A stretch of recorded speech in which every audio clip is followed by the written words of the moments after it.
Imaginez une société dont l'activité principale est d'acheter des cryptos avec l'argent des autres. Vous n'avez pas de phrase de récupération, vous n'avez pas de clé privée. Vous avez un symbole boursier. C'est l'idée derrière les sociétés de trésorerie crypto comme Strategy, anciennement MicroStrategy, et BitMine. Elles peuvent être utiles.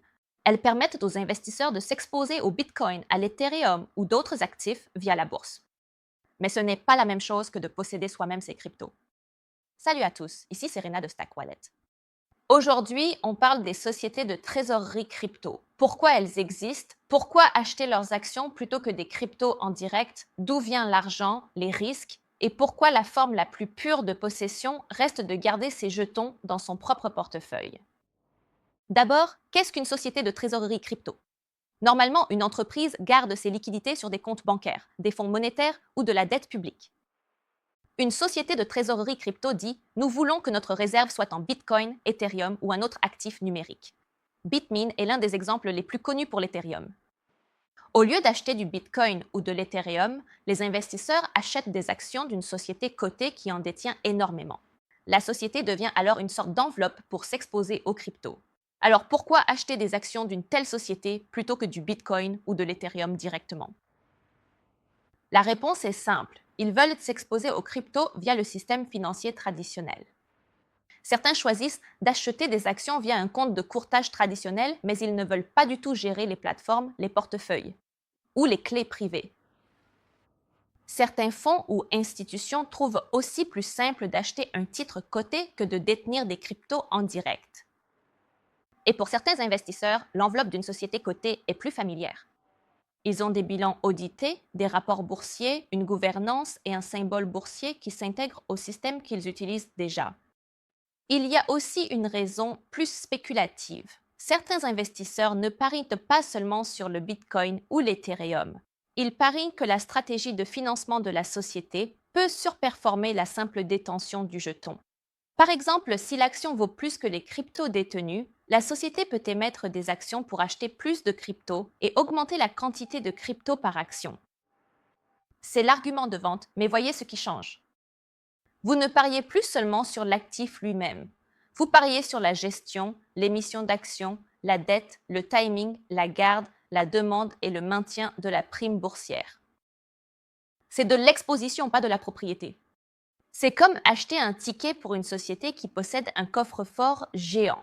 Vous profitez si le coffre prend de la valeur, mais vous n'avez pas la clé des boîtes à l'intérieur. Un portefeuille en autogarde est différent.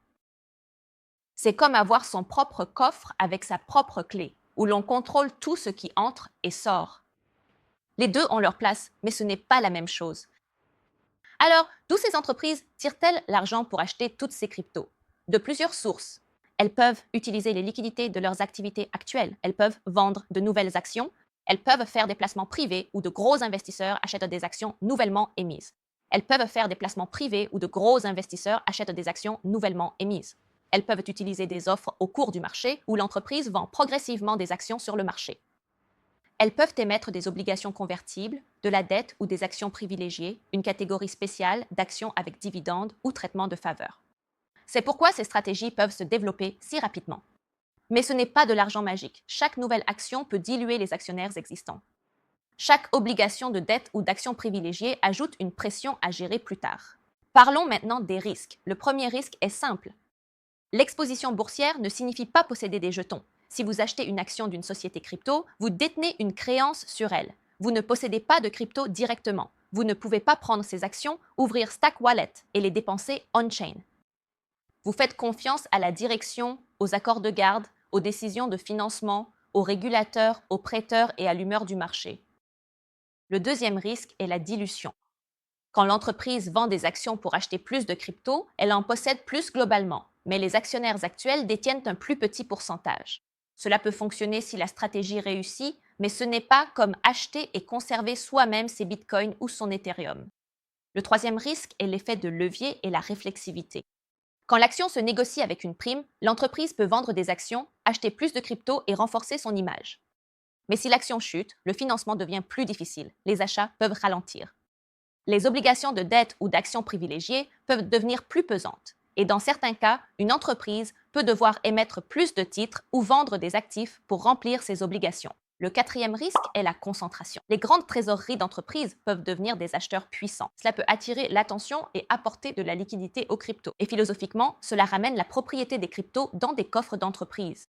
La crypto a été créée pour que les gens ordinaires puissent détenir directement des actifs numériques. Les sociétés de trésorerie réintroduisent un contrôle d'entreprise entre l'individu et le jeton.